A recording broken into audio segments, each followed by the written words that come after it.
Hey everybody, before we get going today, a little word from today's sponsor, KVH. Staying connected at sea isn't just about bandwidth anymore, it's about reliability, flexibility, and control. KVH Industries is setting a new standard with fully integrated LEO connectivity, combining Starlink and OneWeb with advanced onboard network management. Whether you're managing a single vessel or an entire global fleet, KVH delivers fast, low latency connectivity with seamless switching across networks. And combined with CommBox Edge ecosystem, you can manage bandwidth, prioritize applications, and optimize performance across every vessel. You're not just connected, you're in control. Visit kvh.com to see what full control at sea really looks like. And now, on to the podcast. Welcome, everyone. You are listening to The Last Dinosaur, and I'm your host, Chris Aversano. This is the podcast where we explore the evolving maritime landscape and hear from the innovators leading the charge. Today's guest is Caitlin Hardy, founder and managing director of Ness Sea, a strategic consulting firm working at the intersection of maritime and technology across commercial and defense sectors. Caitlin brings a rare combination of experience from naval architecture and shipbuilding to subsea technology and government programs. Before her current endeavor, she led Kongsberg underwater technology business here in the United States. This conversation gets into the reality of building and deploying technology in maritime, the challenges of transitioning across sectors, and how the industry tells its story or doesn't. Caitlin, welcome to the podcast. Hi, Chris. Thanks so much for having me. So you have a really fascinating background, and I'd love to hear about it and kind of how you got into maritime, because for some of us in maritime, it is definitely a traditional way in the sense of you went to the Naval Academy, which is traditional for some part of maritime, but then other parts is a little less traditional. I'd love to hear how you got to the point of where you are today, working with startups and operations and some of it more traditional and some of it still on the defense side. Yeah, I think I've heard a lot of people say, they sort of just fell into maritime and sort of accidentally came into maritime. And maybe that's the most traditional way a lot of us end up, at least on the commercial side. I grew up on a small island in the Pacific Northwest, so I was always surrounded by water. And, I've said a lot in the past, sort of joke that I learned to sail to escape the island, small town of like 2,000 to 4,000 people year round. And so being on the water, having an appreciation for the water and understanding how things worked was always something I really identified with. In a lot of ways, sort of one of the unfortunate things about the military academies is when those who have served decide to get out, they don't always use what they've learned to go back into industry, whether on the defense side or certainly to the commercial maritime side. So I was really grateful to have that opportunity. But when I got out of the Navy, I was only in for a brief period of time. Crowley had just acquired a naval architecture firm. And so I had a great chance to go there. And, it was a really unique experience where we were a full service naval architecture firm, from stability and structures, new design all the way to production engineering. But also we worked for a vessel operator who had their own vessels. And so there's just a lot that goes with when your tugs are tied up, your tankers are tied up outside.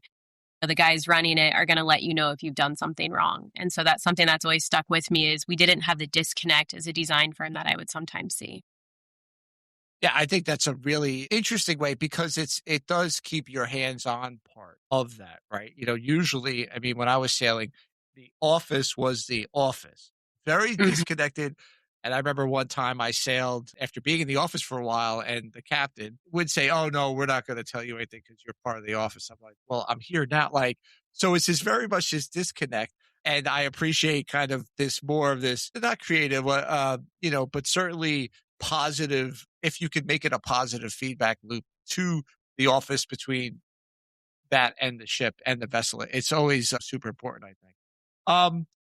Talk a little bit about that transition from the military side to the more traditional maritime side of things, because I think it's really interesting, and it touches upon something that I always felt, where you have actually the Coast Guard folks, they are a little closer to industry. I was having this conversation the other day that when you go to the Coast Guard, you deal with people, where in the armed services part of it, you deal with less people, in the sense of, if the people you deal with are combatants or maybe people you try to rescue, where in the Coast Guard side of things, you deal with ship officers. You deal with You're shipping inspecting companies. commercial vessels all the time, right? Or Yeah. everything's So flying through headquarters for I, design. I think that's really interesting. So talk about your transition and how that was leaving the Mhm. Navy and kind of going into like these people are the same but kind of different. Yeah. So I think for me, a lot of it was I wasn't in the Navy for very long. I always feel like such an imposter now telling people, especially when we're in meetings at the Pentagon or people who serve 20, 30, years. And you're sort of here like, yes, I sort of understand the Navy, but I sort of understand the commercial world too. But even on my short time in the Navy, what I saw was the commercial world just gets it done. There is no other option. And I think when you look at the military, warfighters want to get it done, but frequently the excuse is just that'll take us forever in government contracting. Or we look at the design spiral and the length of how long it takes just to get to a contract, right? From a business development perspective, if we are talking on the commercial side, for the types of transactions you do in your day job, we might be talking about, hours to, weeks to get a new client. Where in defense, we always sort of tell people like this could be 2 to 5 years before you first see before you first see a contract. And so I think that makes it really different in the approach that people have. It's nothing to do with thinking that there isn't momentum from the military, but I feel like a lot of times they're kept from having the momentum that they're capable of because of this acquisitions piece. And, that's hopefully something that's changing right now. But coming into the commercial side, it's like this vessel needs to sail tonight. What is going to happen? How do we partner with Coast Guard, right? If there's a maintenance issue, if there was a problem on board. Recently, I was helping with a vessel that was stuck in Vancouver, and it was like, get a hold of the OEM, help them figure out what the safe way is for this vessel to go. But in the military, that would look a lot different. And I think it really just comes down to culture. And, when you are relying on your P&L and your revenue coming in the door to stay open and to remain not obsolete, you figure out how to make those things work. So that's a rambly answer, but for me, those were the biggest differences that I saw. I think that's a really an appropriate one, right? Because, especially when it comes to the acquisition side, not the Mhm. warfighting side, but certainly the Yeah. side that kind of provides the warfighting with what you need. It is a slower type of transaction. And I think there is a lot of the part of the shipping and maritime industry that reflects that. I'm thinking about new Mhm. buildings. I'm thinking about breaking in a new Yeah. client. I mean, sometimes it just takes years, sometimes, but it's always worth it. I think at the end of the day, if you could develop this, it's a similar type skill set. Touching on that a little bit, the time, I think really gets into the complexity, right? Is that something that wearing your expert in maritime hat, Mhm. but no having your expert in Navy hat. Is that something that's really underestimated and it causes a friction and frustration from the maritime folks when you talk about things like procurement, people who have maybe a more regular interaction with the commercial side, and then let's Mhm. say you look into propose a new building or all these sort of things with the Ships Act and other things which we could talk about in a second, which is going to rely on the maritime industry to help build, but it works at a different pace. Talk about Mhm. a little bit about that complexity and how to kind of maybe navigate that and what to expect. Yeah, never shall the two cross, right? I mean, we certainly have companies in the US who are on, we've talked before about like TSP program for tankers, or, there are ways that they are US companies that are commercially based and supporting government work. But usually in that past, the two have not crossed. And so what that means just from like the design evolution of a vessel, what it means from the build process, what it means from the technology on board and the willingness. When you think about what it means for the mariners who are operating, in a commercial way, if I look just globally of what bridge systems today look like compared to a lot of US, naval warships, for instance, it's really different. And so I think it has been very much a missed opportunity for probably at least the last 2 or 3 decades that there hasn't been closer alignment for both to learn from each other, but more particularly from government shipbuilding to learn from the commercial world. I've seen more conversations in the last year and a half around those topics than my whole career combined. And I think it will continue to look that way, but ultimately it comes down to the demand signal of, sort of the commercial players of understanding, a great example is, does everything have to be built to mill spec? Does everything have to be built to mill standard? Does it all have to your components from OEMs all have to be ruggedized or shock tested? What are those thresholds we're meeting? And so often I think the answer is this is just why. It's always been this way. And the better answer to me would be, is this what this requires? Could we build 5 vessels otherwise at the same cost as one if they were maybe not to the same quality that we've historically required? And so I think there's a lot of those moments that we need to sort of work through and understand, what that means for a future fleet, both on the military side as well as on the commercial side. Yeah, I think that's clearly one of the kind of hurdles to overcome. Just going back to an earlier point, I still feel the same way as well. I only sailed for about 4 years. So when I encounter people, I sailed for 20 years, and I'll Mm-hmm. even joke, I'll introduce myself to people, Captain so and so, and I sailed for 20 years. I'm like, oh, I'm second mate so and so, Yeah. and I sailed for 4, and they kind of laugh and they go, oh, Mm-hmm. well, no, at least you sailed, So Right. I can relate to that. It's a weird thing. It depends on who you're talking to. It's imposter syndrome. Right. If Mm-hmm. you're talking to a room full of captains, in my case, or chief Mm-hmm. engineers, then Yep. clearly. But if you're talking to, let's say, folks at a company that you work at that's Mm-hmm. not focused on Yeah. maritime, then it's like, oh, you're the real deal. So I think it's Yeah. the same sort of thing when you walk into a room of 20-year, 30-year veterans or people who don't have a lot of military experience. It is. And I mean, so much of it goes back to, you'd ask sort of the missing layer maybe between commercial and government today, but I think we don't have enough of those trusted translators today. Those are always the roles that I have really enjoyed being in. Like, I have an engineering background, started out for Crowley as an engineer when I got out of the Navy, and it's being able to go from like that in the weeds of understanding the equations of why we do the things that we do and taking it all the way to the top level of why should they care about this, right? I've worked for companies where you might have had an executive who didn't necessarily think you needed another coat of paint, but did they understand the engineering reasons why for the thousands of people that were maybe on board? And so being able to have those types of discussions, I think that's something that we are going to need more people who have those types of backgrounds if we have, continue to have the goals of increasing shipbuilding in the United States. I think just thinking about any sort of shipping, I mean, I look at my time as a product manager, right? Mm-hmm. When I was talking, this was a commercial product, but we were building commercial products, and a company that had a fairly rich maritime history, but they didn't have a lot of commercial side of it. Mm-hmm. And I was able to come in and just identify things and then translate it, right? Just Right. you're translating, well, this is what I think the workflow is, and this is the reason why, right? And yes, in your case, you may need to document it and have it a little bit deeper, but at least you know where to find those answers. Mm-hmm. And I think that Yeah. is one of the biggest, I think, gaps that we're going to be having to face here in the next few years, especially if we start to see things like the Ships Act and the other attention to maritime shipping here in the United States. No, I couldn't agree more. It's critical.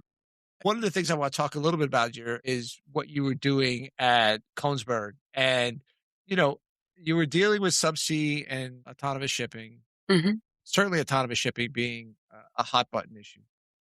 Where is the difference between what is proposed, what is thought about, and then what actually gets done? Where do you find that gap?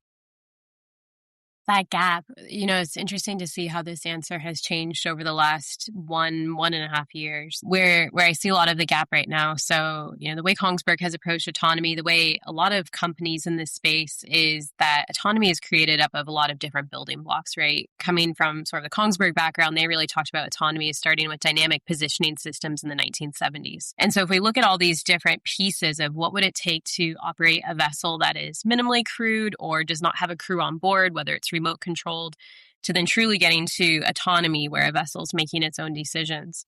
And so last year, you and I had bumped into each other at North Shipping in Oslo. And one of the main reasons that I had gone to North Shipping was to go to the autonomy conference. And I've known sort of both worlds, the defense and commercial side of autonomy. And I was so disappointed to see that there was no one from the defense side there, right? As we're talking about ferries in Norway that, look at a way of ensuring that everyone can get home, or ensuring that we're reducing the burden that people have for task saturation, or looking at a future workforce problem, whatever it might be, But there's a huge lift that has already been done that it felt like the worlds were staying split, right? Looking at auto docking for Bostophossen Ferry, there's so much fantastic progress that's been made. Surveying side, we start to see, for underwater mapping, that is where we start to see sort of the connector, the bridge between commercial and defense, of where more of the lessons learned are being shared across the two. But the other part is where IMO is. And so in a lot of ways, commercial now feels like it's much more constrained around autonomy and the speed at which autonomy can happen, where defense, just based on what's going on in the world, is sort of full steam ahead and has been essentially since Ukraine was invaded and we saw, their small USVs with Magura. And so there's been a lot of evolutions on the defense side. They don't necessarily have to ask for permission in the same way that you would from a flag state around vessel size or the types of tests that you want to do. And so I'm hopeful that now we're seeing some of these autonomy companies that started out in defense look towards commercial, largely to diversify their risk, because the government contracts, while the governments are purchasing, it's still slow compared to the rounds of venture capital that they've raised. And so I'm hoping over time we'll see more synergies between what's already been done in best practice and understanding how to navigate, but also getting out of sort of just the coal regs, navigational autonomy, and truly more into the machinery automation piece, because I think that's really the holy grail. So, yeah, I have a hard time with fully autonomous ships from the extent Mm-hmm. of, I was looking at a report earlier today. Let's just go to the extreme. VLCC, 125, 30, $130 million. And okay, I don't even know what you would call a barrel Mm-hmm. today Right. because, I don't know, are you taking it in a forward position? But Mm-hmm. let's just say, so you have $120 million, and let's just say you have another $100 a barrel, $200 million dollars. So you have over $300 million of Mm-hmm. asset. How much autonomy, how Right. few watch keepers do you want on that ship? Mm-hmm. That to me, that is a very fundamental question. Would Mm-hmm. you leave a factory worth $300 million with three people? A floating factory. So I think there's a lot of those things. I think I agree with you. There's going to be some segments, maybe some of the dangerous work, Mm-hmm. cleaning, tank Yep. prep, these sort of things. Maybe there's a level of autonomy that you can start to rely on. But this gets into whether it's defense side, whether it's hard tech, hardware or software, gets into the interesting question and kind of how I want to bridge it into what you're doing today. And that is when it comes to what you're doing, who owns that innovation? It sounds like for some of it, the defense is going to own some innovation because of the constraints with IMO and everything Mm-hmm. in terms of autonomy. But there's like other parts, hull maintenance, which seems to be more forward Mm-hmm. in the commercial space. But Right. who, in your experience, owns this kind of innovation thinking? Yeah, it's such a loaded question. And it is not easily answerable because there's a lot of different people who think they own innovation and who own little pieces of it. I think the sad reality is the person who owns innovation is the person willing to spend money and take the risk. That's the person who owns innovation, because that's what's going to allow companies to continue to make bets, whether that is as a startup or for VC or PE to come in, private equity to come in. And so, in the United States specifically, I think that the innovation is owned by the government, which is weird to say because that's not, as a capitalistic society. And when you look at Silicon Valley and a lot of the amazing tech coming out, but we have to have that demand signal ultimately come from the government for those defense buys, right? And for probably the recapitalization of the US flag fleet or Jones Act fleet, depending on how we're looking at it. I would love to say that innovation is owned by, the entrepreneurial American spirit of what a lot of great tech companies have come from in the United States. But at the end of the day, because we are still such a heavy asset, heavy CapEx industry, it really comes down to those first few companies who are willing to take a risk, that know if something goes well, that the others will then follow, right? It's sort of, I don't want to call them the second tier, but there are a few movers that if they do something, everyone else will follow, whether that's around hull cleaning, some of the different maintenance, regimes and techs that are coming out to the autonomy side. Yeah, I think that's pretty much universal though, right? It's somebody who's willing to put the money behind it, whether it's kind of Mm-hmm. more my background, which is the commercial side and software to help manage that that end. If you have a demand signal ahead of it, and sometimes it's chatter from potential clients or the Hmm. marketplace or, Yeah. some sort of signal you're picking up. But I do agree. Maybe it is a little strange here in the United States, capitalism, but yet we're waiting on the government to signal. It's kind of this interesting dance. Hmm. And I think if you look at it, in other places, especially on decarbonization, you look at maybe some of the bigger ship owners like CMA CGM and Maersk who have these initiatives around decarbonization. And they put their money where their mouth is with startup communities and things like that. And you also see that now as well with, interestingly, the Japanese companies. I believe that Mitsui, Ino Lines, we had Kenji from Ino here, all have CVCs that are kind of trying to get that.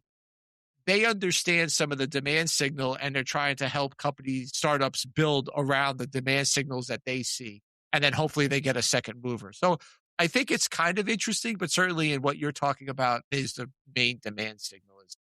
It is. And no, I mean, it is interesting to look outside the US because that's where the majority of the true, maritime cities are, right? If we're looking at Singapore and Oslo and you start going around the different hubs. But maritime VCs weren't even really a thing 5 years ago. Defense VCs weren't really a thing either. And so I think that's also what's exciting is not every company should or is open to taking VC, but it helps create, buying down that risk for governments or the commercial companies later. And I think that's what's creating this massive ecosystem. I can't remember who it is that puts out the, maritime tech startups logo farm map. Yeah, there's two. There's two of them. One is my friend Evan, who comes on. Evan Estafiou from SkySail. He comes on. We have a chat at the end of each year. We do a little summary. He's the OG on that. Mm-hmm. More recently, I think it was Flagship Founders put out another one. Theirs was a little bit more real startup. Mm-hmm. Evans was a little more. It was some startup, but more established. And Both, yeah. I hope these guys aren't listening and they're going to yell at me because I like them both, Fabian and Evan, but both have a really great purpose. But yeah, I mean, like you said, if you look at either one of those maps, you're talking about between the two of them, I don't think there's a ton of overlap. Dozens, if not hundreds of companies. Yeah, I would argue hundreds. I mean, the other one is with Tool, the Ocean Opportunity Lab, right? The number of companies they're tracking. And so, what a great problem that, when someone asks me if I've seen a company now, the answer used to always be yes, because this was my nerd thing of what new maritime tech startups are out there. And now it's become common enough that people are willing to invest. They don't have to be dedicated to maritime or oceans or defense, but they're seeing enough of these that have had success. They're willing to kind of dip their toes in. Yeah, and I think it's fantastic. And that leads us to kind of, well, what are you doing today with Ness Sea? And kind of what was your motivation for stepping away from corporate world where it sounds like you were doing some cool stuff and it's always tough to start up on your own. Certainly it's a lot of respect there. Yeah, it's walking away from your corporate job is always a big thing, a big scary thing, especially for a really established company like Kongsberg. I'd been a customer of Kongsberg, basically every operating company that I worked for, when you think Z drives and winches and bridge systems. And so I was quite familiar with the equipment for sort of the traditional Kongsberg maritime portfolio, and then had a chance to go on to work in the undersea side. So everything from underwater mapping, water column, autonomous underwater vehicles, sort of all the things in that domain from the bottom of the seafloor up. And I kept seeing, as COVID sort of came to an end, the proliferation of these maritime tech startups and people who weren't really sure how to navigate into our industry, but had amazing ideas. And so for me, it was really, I didn't have enough time in my day job to be talking with all of these companies. And that was the impetus for Ness Sea is what if there was a place, a consulting or advisory where you could turn to for someone who's lived in the weeds and be that translator from a technical and engineering, but also understand, the product market fit side, right? If you're talking with a technical superintendent, what is going to make their day easier? What are the calls that they're getting in the middle of the night from their crews? And then on the flip side of it is, how do we take what exists today and not reinvent the wheel? So there's a lot of amazing technologies that have been used in other heavy industry that haven't necessarily been used in maritime and are proven. And so for a lot of where I looked at sort of, how do we meet this moment in time? I wasn't at a place where I felt like I had a brilliant idea to go out in a true startup by myself. I'd been in 2 startups before I was at Kongsberg. Absolutely loved the energy that they had and what they contributed, but I wanted to find a way of trying to help push these founders forward so that they could be as efficient with their capital as possible before they ran out of runway. Let's just start with the question. We'll go one place and then we'll flip it on its head. What do you think the tech startups get wrong? And then where do you see the disconnect about the people that would be clients, the users of technology? Talk about why they get it wrong, and I have my theory about certain things, but I'd love to hear what you think. I think one of the best thing about founders is they're usually willing to do a lot of really hard things at once. So that's good coming into maritime, because maritime is, it's not straightforward. This is not a game where you get to turn off. I love to sail in the background. I always sort of, when people would make fun of you, sailing is not real sport. I'm like, well, you can blow a whistle in your sport. I can't blow a whistle in mine and suddenly everything is happy-go-lucky with whatever storm we're in or sail we've just lost. And I think that maritime is that way in general as well, right? A lot of other industries, you might have that second where you can kind of pause, but we're dealing with massive assets that are exposed to the harshest conditions in the world. And so helping founders understand, you're going to be installing on a vessel. This vessel has maybe a 24-hour turnaround window. Like, you do not get to apologize and say, sorry, we're not done yet. This is the time you have to get this done. And so I think really just that reality, that realness is what's hardest for people who aren't used to this industry. I think the other piece that is usually an adjustment is how regulated maritime is, right? A lot of people have maybe never heard of flag state. They've never heard of, we need to do something for U.S. Coast Guard. They've never heard of a class society. You talk about approval and principles and sort of all these different layers. And so how can you leverage the structure that is there and show them that these are actually meant to be friendlies that are going to shore up your technology, add legitimacy to your brand and your product, but that they're ones you must cross those gates with as well.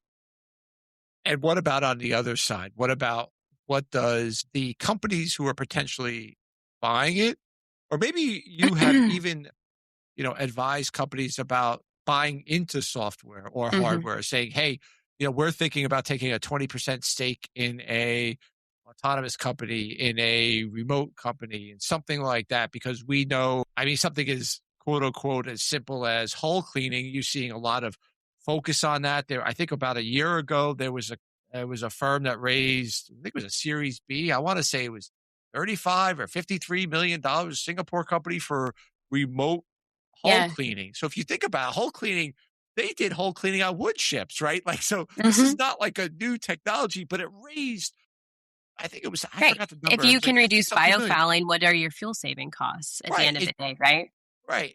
And then you talk about the IMO again with the regulations, however you want to view that, good, bad, or indifferent. What kind of mistakes do you see companies, whether it's looking at investing directly like that or just purchasing hardware, software, innovation? What do you see from their point of view that kind of sometimes raises a red flag? So I'll do the investing piece separately, because I think there's just a lot more maturity that typically goes along with that for the types of companies that are making those investments. For the companies that are willing to trial new technology, it really goes down to, at the end, like, what is it that they're trying to do? So we advise our clients frequently, like, we know they just asked you to do this. This is really cool, but is that scope creep going to hurt you, right? What is the product that you're trying to deliver that is going to get you contracts so that you can continue to, work through R&D and product road mapping? You can still deliver for them later, but if you choose to do this feature, what are the things that you're not doing? And it's typically to the detriment of these younger companies or these startups. And I think operating companies, if they really realize that, probably wouldn't make those asks. If an operating company is willing to make that investment of time or money to do a pilot, they probably want to succeed because they're not doing this out of the generosity of their hearts. They're doing this because they have a problem on board that they need to resolve. And so the sooner that tech can scale, realize that ROI, then those companies on the startup side can start to get after it. I do think there's been a lot of positive change since COVID. We're still an industry that doesn't like to share data, an industry that doesn't like to share across operating lines because we're so heavily commoditized. but I am seeing more openness to working with startups and work with new tech, right? There's a lot of different labs and a lot of different mechanisms in place that weren't there 5 years ago. And that can help give a lot of legitimacy where operating companies are willing to take risks. We also see a lot of the CVs in the background for, they'll say, hey, we want to invest in a fund. You choose where the investments go, but, depending on what type of tech you have, we'll let you use our vessels. And so I think that's also a pairing that's been really helpful that we didn't have, pre-COVID. Yeah, I think what's really interesting is you hit the nail on the head for every product manager worth his or her salt is, okay, you want to change that, but now let's look at the roadmap. And now Right. we do all of this. And by the way, I will probably make a lot of people very angry with this statement. This is probably going to be No. one of my most controversial statements I'll ever say. Product management isn't that hard. Mm-hmm. Really isn't. I know a lot of people that make a big deal out of it. It is a big deal, but they make a big deal out of the processes. I look at anybody who has been in shipping. I could tell you, especially if you have onboard experience, you could do product management Mm-hmm. in a heartbeat, because if you have to comply with ISO, ISM, and other things, product management is just an extension of that, or a type of that. I know I'm going to make a lot of professional product managers very, very upset, but I don't think it's that difficult. It's like, let me just put out one thing that I said this to somebody. You're an engineer, right? Okay. Engineer Caitlin, how long are we going to take to pack that, strip that valve out, repack it, and put it back together? Well, okay, so I know this. Okay, well, like 6 hours. It's that's 1 point or a medium shirt size or whatever. So that's exactly what you're doing as a product. I mean, that's the same idea, right? It's the It is. same exact idea. And I don't know. I've kind of, and I'm not trying to beat up. I enjoyed my time at product management, but I think sometimes people overcomplicate it. That's my TED talk. A great TED Talk. I conflate product management and project management together probably too often, but they both have the same challenges. And I think in maritime, like, we do ask a lot of people in both, right? Because you typically have to have that deep maritime expertise to have either sailed or been an engineer to know, all the 3-letter acronyms you just rolled off, right? Like, that's our day to day. If you're coming from healthcare or, IT, I remember basically everywhere I've worked for, whenever we would, interview or put out requests for project managers or product managers, we get these resumes. I was like, they must have a maritime background. And so trying to teach, sometimes HR teams that and convince them why that's such a big ask. But we do expect more from people, even though it's not necessarily hard. It's just a different type of approach. And, on the project management side, if we're looking at new vessel construction or sea lifts or whatever it might be, we're expecting someone to manage the schedule and understand every single piece in between, where in IT, you might have like 4 or 5 people who are doing that full scope. And so I think that's another piece of it that's also really important as we look to workforce development in the US is, yes, it is great to have these roles and it's great to have new people coming in, but how do we get them from undergraduate or their master's degrees up to the point where they can actually be these translators and, keep the projects moving along and feel like they have enough legitimacy, not, the imposter syndrome to do these things. So that's kind of my TED talk on it too. But 2 TED Talks, man. We go top of the charts. And actually, thank you very much. I'll send you the $20 later for a perfect segue into kind of my next talk, my next chat here, our next phase. And that is, we actually met through social media, right? We didn't have a lot of interaction. We kind of met, and then we met in person, as you mentioned, about a year ago at North Shipping. And you also talk about getting people new to the industry, getting them shored up, and getting them be able to speak maritime to handle project or product management type things. I would love to talk to you about, how does the maritime space use social media and other things to really create this buzz that this is a pretty cool industry to work in, whether it's the defense side, whether it's commercial, whether it's where you are and being that kind of interface, which is, I think, a great place to be. I think that's got a ton of runway. What do you think the future is there for social media to attract this kind of next generation? I think maritime has a branding problem. I feel like I say this on every podcast I go on, and I get that from a good friend in maritime.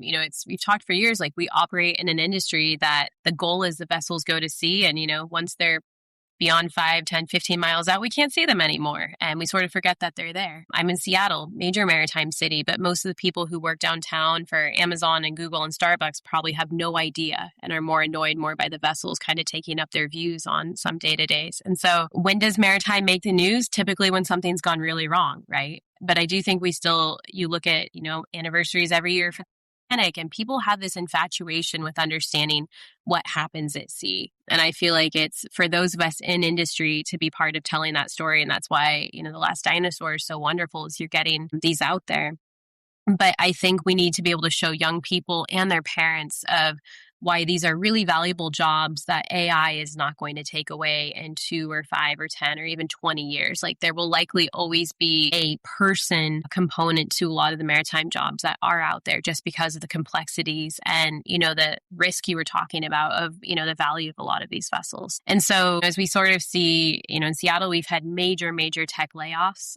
I was at a school recently and one of the teachers was so concerned about what should our students even study. And I was like, maritime, can I send you a list? Like, we need students who are willing to get their hands dirty, but what does that mean? And how do we sort of shift as a culture to say not everyone has to go to college? It's not a problem if you want to, but here's where the trades are. Here's how you can be, 3 or 6 months out of, high school and be a certified welder and making probably 60 to 100K a year.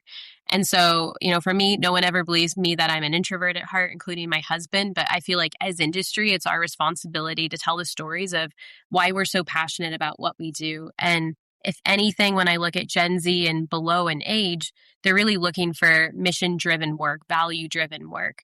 And I feel value and mission every day in what we do, right? When we're sailing a vessel, if it's for Coast Guard to save lives, if it's moving commerce and 90% of everything, like those are things you can identify with. If it's seeing a vessel that started out on paper and delivers 3 years later, like there's a lot of pride in that. And I think that that's the opportunity, is to show young people today that you can have a really rewarding career that, is something you can look back on and see the impact that you've made. Yeah, I think it relates to everything, this 90% of everything, or whatever it is a significant part. And that's kind of how I frame it. I did last year, I did a career day at my daughter's school, and, 7th and 8th graders. And I sat down and kind of what I showed them was, only because it was kind of cool, was a pilot going on board a ship. Mm-hmm. I was like, yeah, you could do this. Yeah. What is this guy doing? I'm like, oh, that's the way they get on ships. Wait, I'm like, how did you think they got on ships? Mm-hmm.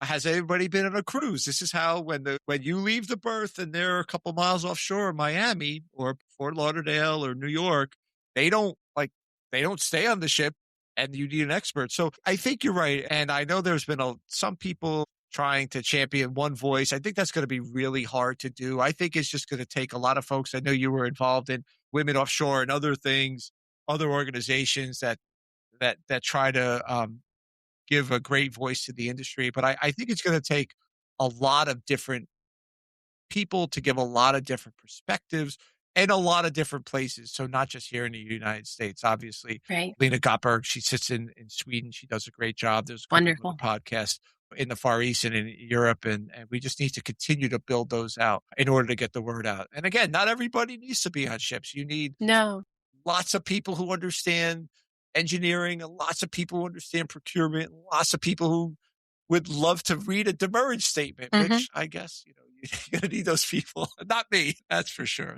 You let that be the AI side. No. Yeah, it's absolutely true. And I mean, it's the diversity of jobs in maritime as well, right? I think people have such a hard time just understanding that, the majority of things in their house actually arrive from ship, and then looking at the different roles and how those come together. I've always been a really big advocate of WISTA, for the Women's International Shipping and Trading Association, essentially women in maritime. But for me, the value I got from WISTA early on in my career was there was literally someone working in every single type of maritime job and every commercial vertical and defense. And so getting, that view of our world from a shipping perspective really showed how it all comes together and gives you an appreciation for the piece we all kind of play in that. I think that is one of the most important things, is just understanding that it goes beyond. Maybe you drive by 95 here on the East Coast and you see a couple of ships and maybe see a tugboat, but it's just so much more than that. Everything from the operations to the finance to the insurance, it's all just kind of relates. And then now being held together with technology and innovation, which is really very cool. And there's so much need for it. And like you said, is it 100% future proof? No. Is it future proof than a lot of other industries? Yes. So that's another good selling point. So Yeah, absolutely. it's ripe for disruption, which I think is giving us incredible access to talent right now that we traditionally haven't had, and other voices that we traditionally haven't seen. But at the same point, it will move at a different pace, just because the nature of what we're doing is on such a large scale fiscally. And from an environmental perspective as well, right? If something goes wrong with a vessel. Yeah, I mean, you will get into the whole environmental thing, which is kind of the aspect and the angle that I grew up in. Post Valdez, I graduated SUNY in '94. Post Valdez was '89, so that was in everybody's mindset. And as I mentioned, ISO ISM was new to the industry in the mid to late '90s, which is how I ended up coming ashore. Actually, Right. That's for another podcast. As we wrap up, know you're busy. I'm really grateful that we've had the time to chat. I know you're kind of in between traveling here. What are you reading these days? Are you reading much? I know we talked before the podcast. You have a young family at home, so is it just Goodnight Moon, or do you read anything else, or is it? Yeah, By the way, you can cheat. You can cheat and tell me audiobooks because it's not cheating. I've been listening to an audiobook at the gym, so. Nice. I wish I listened to more audiobooks, probably more podcasts. We read a lot of books for the littles. I think I actually have a Maritime books list if anyone wants one for kids from probably 18 months to teenagers. So definitely That's big very cool. Maritime nerds in that way. Just finished The Correspondent. I like to have my escape every once in a while into the fictional world. And it was a nice surprise because the first page it talked about Annapolis and sort of this beautiful imagery.